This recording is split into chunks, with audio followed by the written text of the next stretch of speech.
Today, we are diving into a topic that hits so close to home for so many of us, which is the perfection trap, or the idea that we have to have everything perfectly aligned before we step into our power, before we start taking action. And let me tell you, people, ladies and gentlemen, but ladies mostly, in a world that glorifies perfection, especially with social media, when it comes to society's expectation, how we should behave as a woman, how we should dress up as a leader, the way we should put makeup on, the way we should lead, the way we should do this and that, it's time to challenge the idea that flawlessness is the key to happiness and success. Embracing our perfect imperfections is not only liberating us, but it is also a getaway to personal and professional fulfillment. Now, you may think, okay, Darine, that's all beautiful talk. Easier said than done. But you should know me by now. Of course, throughout today's conversation, I will share key notions and, most importantly, standout tips, practical strategies to help you break free from the perfection trap so you can embrace your uniqueness, the good, the bad, and the ugly, everything in between, and be proud of who you are and express who you are authentically for personal and professional growth. Let me start by sharing a deep personal story that literally changed the course of my life and taught me powerful lessons when it comes to embracing who I am, the perfect and perfect Darine and person that I am, and that taught me also powerful leadership lessons. In 2017, I was living in Jamaica when I got recognized as one of the 100 global leaders and entrepreneurs by the White House. Subsequently, I was invited to the White House for a full week of leadership trainings, mentorship, and so on. That experience was surreal, like really. And I should record a podcast on this experience only because, trust me, the way I ended up here, like I just went beyond and challenged all things that you could think about, what it means to be a leader, what it means to be ready, what it means to be whatever. But that's not the point for today's conversation. So I went there, I did the full week training, mentorship, and then went back to Jamaica to my regular life. And that's the thing. Oftentimes when we attend a leadership summit, or conferences between 1 day, 3 days conference, or a full day training, oftentimes we learn valuable lessons and then we go home, we go back to our regular life. We are inspired, motivated. We might take action for a little while and then we just move on and we are back to our regular stuff, regular habits, and so on. But here's what happened. I met a person who is since then my mentor. And one day during a conversation, he asked me a question that would forever change my perspective. He asked me, Darine, what is your big dream? Honestly, I was taken aback and I didn't have an answer. Like, what was my big dream? Like, I didn't even understand the sense of the question. I was like, what do you mean? And he responded, Darine, you are a leader. When you speak, people listen. Through your work, you are impacting people. So what do you want to achieve in life? And me being me, again, I didn't have an answer. I was like, I'm just doing my job, like people listen to me and act accordingly because this is my job to tell them what to do and, to guide them into what direction to take, what action to take in order to achieve our objectives. That's it. This is my job. There is nothing special about it or nothing special about me. I just do my job and I do it well. And that's when he looked at me and said, Darine, not everyone can impact people the way you do it. Or not everyone can get people's attention the way you do it. That's your superpower. That's your inner power. That's your leadership power. And that's what you need to leverage to make a greater impact in your life. So basically, he saw in me things that I wasn't even aware of. Because for me, I was young, I was a 30-year-old. Okay, I had a few years of experience, but for me, a leader is an old dude with so many years of experience behind him, with a charisma. I had like a very specific image of what a leader is or what a leader should be, and clearly, I didn't fit the mold. Not even being aware that by the way I was doing things, I was being a leader myself. And being a leader here is not just a title, right? You can be a leader at work, you can be a leader in your personal, professional life, in your family, in your neighborhood, no matter the environment. It's about your inner power to inspire people to take action, to inspire people to listen to you. And oftentimes we feel that we are not ready because we are not perfectly aligned with our vision. So today we are going to look at the difference between perfectionism and having high standards, which are two completely different things. Then why perfectionism is a trap that keeps us stuck in life, how embracing your imperfection can unlock opportunities, and of course, standout tips, practical strategies for you to move forward boldly, even when you think that this isn't just right or that you are not ready. Perfectionism is often mistaken for having high standards, but they are fundamentally different. While high standards can exist without insecurity, perfectionism is rooted in a need for external validation to feel good enough, loved, or valued. You see the difference? Perfectionism goes beyond striving for excellence. It involves an intense focus on hiding your flaws and imperfections from others.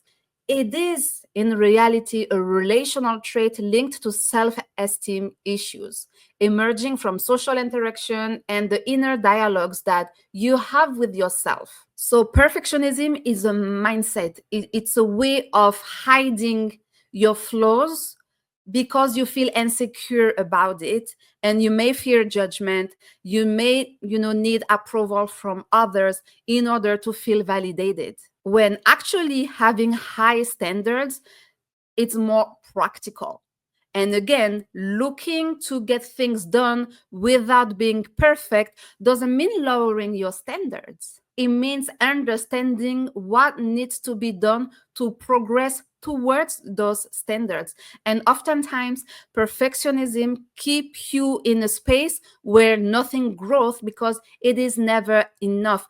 It is never perfect enough. So finally, it is really hard for you to achieve those high standards because you stay stuck in this comfort zone, maybe where nothing grows, and you fear judgment to the point that it prevents you, it stops you from taking action. Another point that is very interesting is that perfectionism shifts your focus from growth to fear. It emphasizes outcomes rather than the learning process, leading to a fear-driven mindset. A study in personality and social psychology review shows that this focus limits individuals' willingness to take risks and embrace learning opportunities, viewing failures as catastrophic instead of as a chance to grow. And let's be honest, as a former perfectionist myself, it drains a lot of energy out of yourself.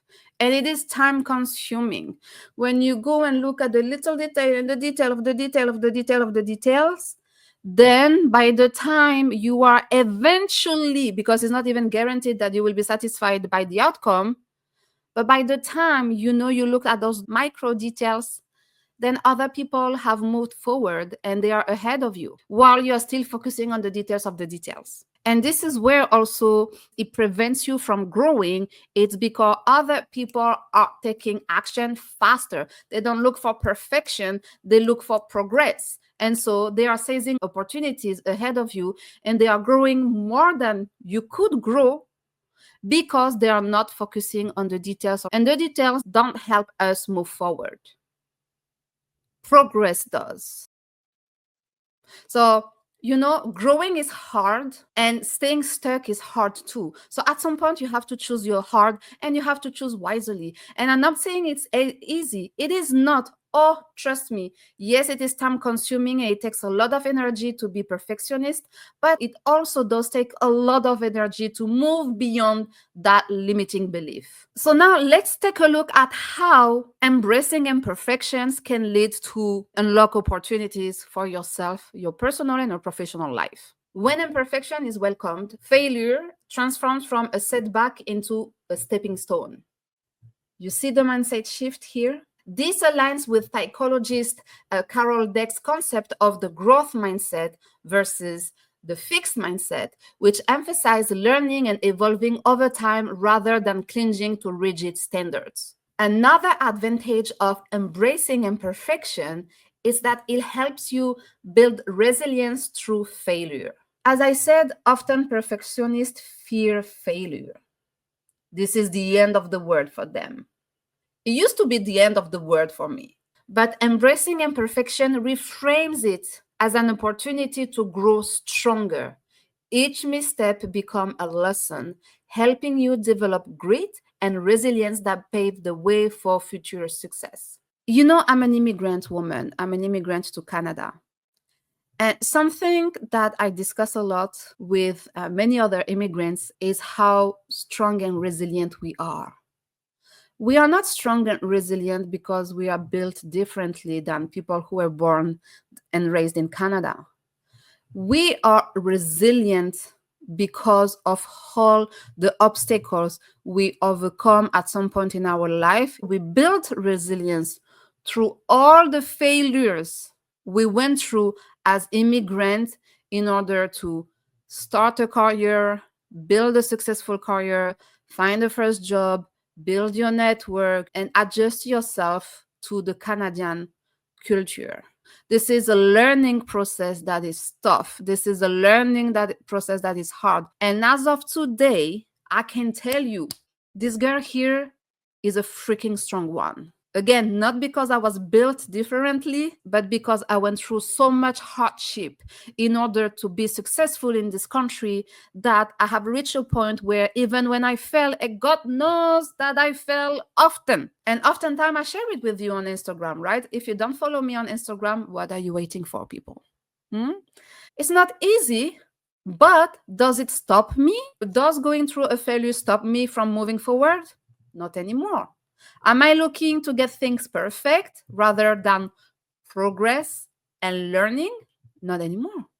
Nothing can stop me because nothing can hold me back from trying, failing, and learning. This is the only difference between the version of me who was perfectionist and frustrated with high standards and the version of me today who is no longer a perfectionist, but who has the same high standards and who strives in life because of this mindset shift. Another aspect also that is important to look at when it comes to moving beyond perfectionism is really that it reduces stress and boosts mental well-being. And we know that we need it. Letting go of perfection alleviates the constant pressure to perform flawlessly. This reduces stress, enhances mental health, and creates room for joy and spontaneity. A study in self and identity found that self compassion and acceptance of imperfection lead to greater emotional resilience and life satisfaction. And here is the thing: when you look at the progress, the trial and errors, the failures, the lessons learned with an angle that is self compassion rather than comparison, it makes a huge difference in your life.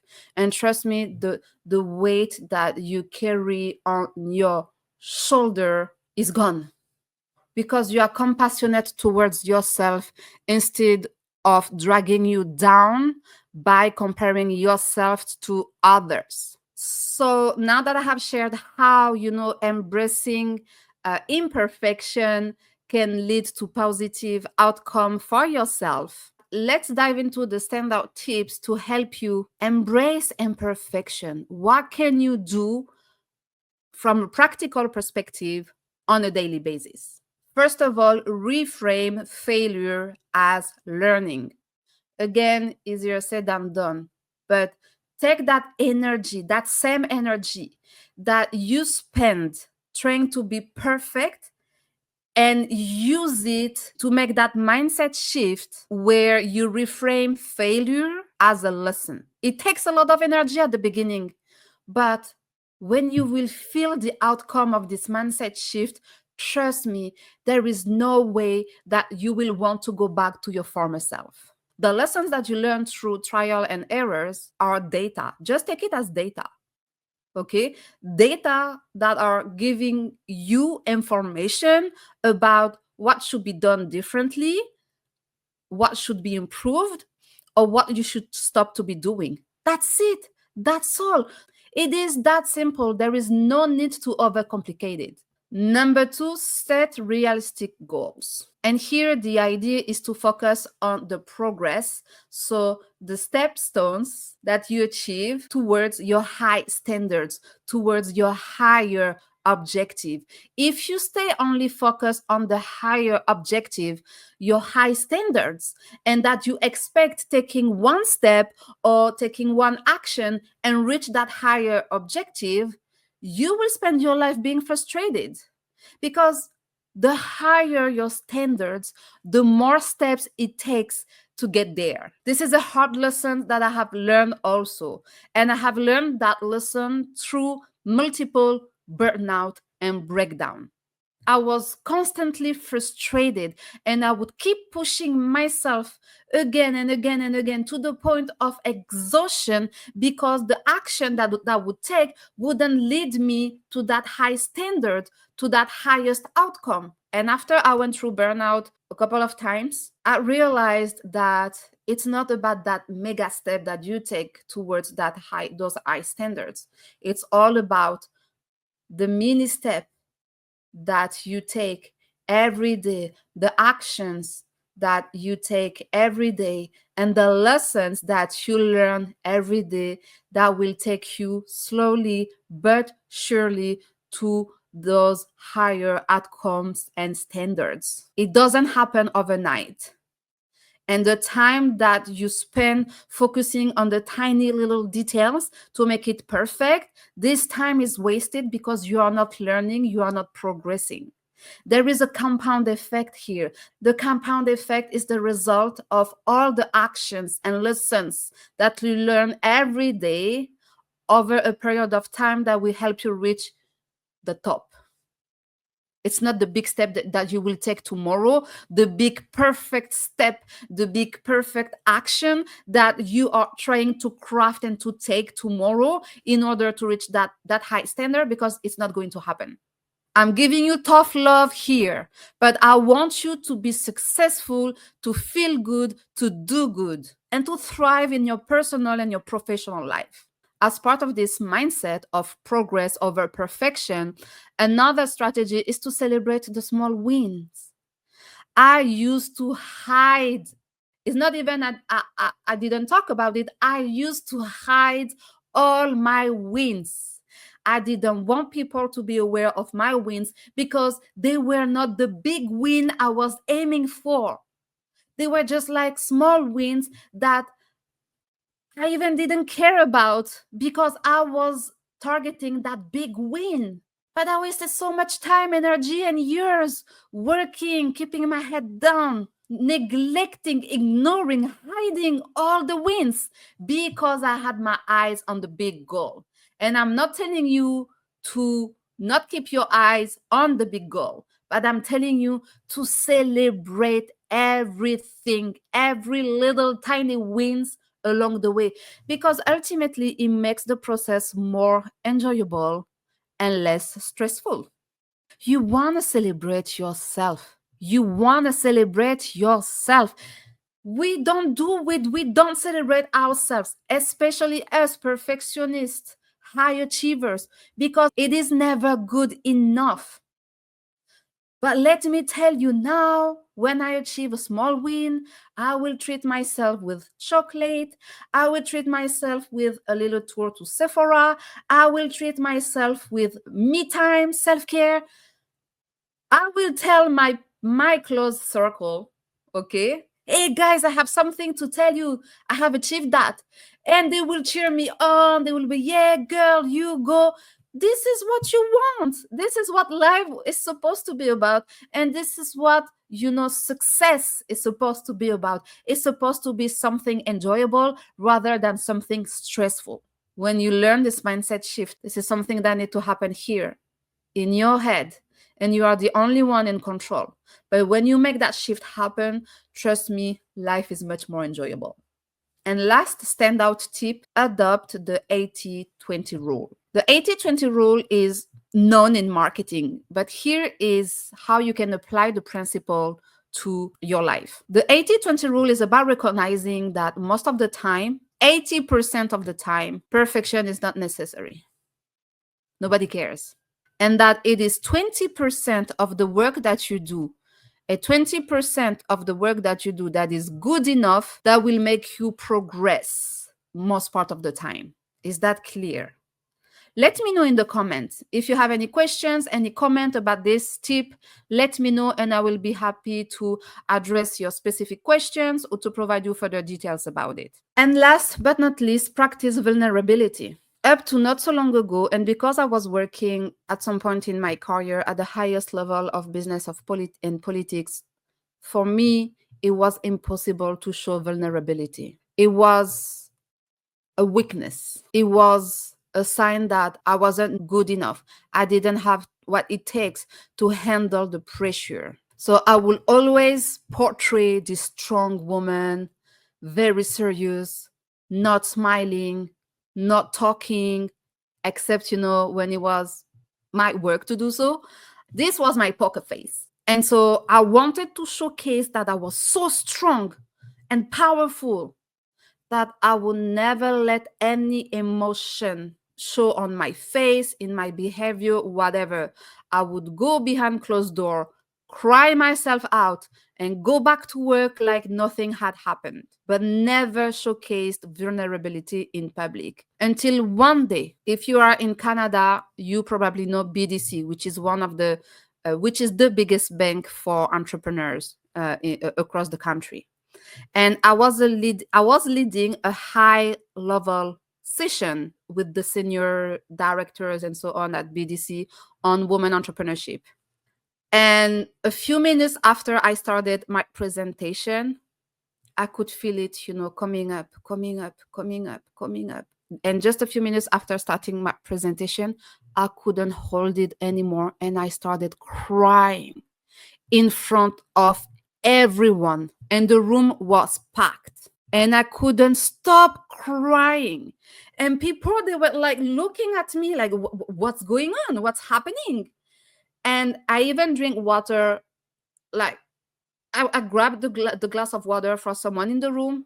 I was like, I'm sorry, I need to drink to help me stop crying.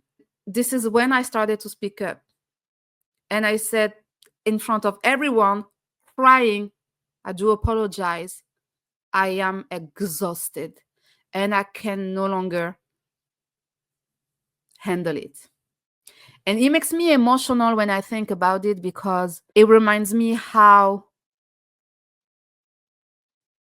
hard it was to break that personality I had built for myself, showcasing this strong, empowered woman, and that in front of everyone, I started crying. And the most interesting is people were so kind and compassionate. Some of the senior executives were like, Darine, but you have never told us. Why are we hearing it today for the first time? And other people in the room started to get emotional because they could feel the pain and the exertion because they were probably going through it as well. As strong as I was trying to stop crying and to hide it, people were asking me questions. Tell us more about your journey. What happened for you to reach that level of exhaustion, And they wanted me to tell my story, which completely shifted the purpose of the session. Yes and no, because exhaustion, burnout is part also of the journey of being an entrepreneur, and more so a female entrepreneur. And so I started to tell my journey. and they loved it so much. They loved it so much. That was one of the most successful sessions I had never had from an emotional intelligence perspective and just from a human perspective where we just connected with one another. And people in the room started to share their own exhaustion stories. And it just made us more humans and more compassionate. So, vulnerability is a superpower. Stop thinking otherwise. Now, let's recap the 5 standout tips, practical strategies that I shared with you on how to embrace imperfection and make that mindset shift to happen. Number 1, reframe failure as learning. Number 2, set realistic goals. Number 3, celebrate small wins. Have fun with your life and have fun with the process. Number 4, adopt the 80-20 rule.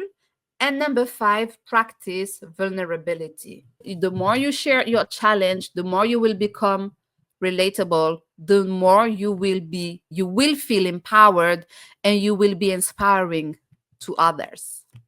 If there is something that I would like you to remember out of this conversation is that you are perfectly imperfect, like all of us. And embracing imperfection doesn't mean lowering your standards. It's about shifting the focus from success to progress, authenticity, and resilience. And by doing so, you open door to breakthroughs that perfectionism keep locked away. And your imperfect actions today might lead to your tomorrow's masterpiece. Until next time, you take care and you stay safe.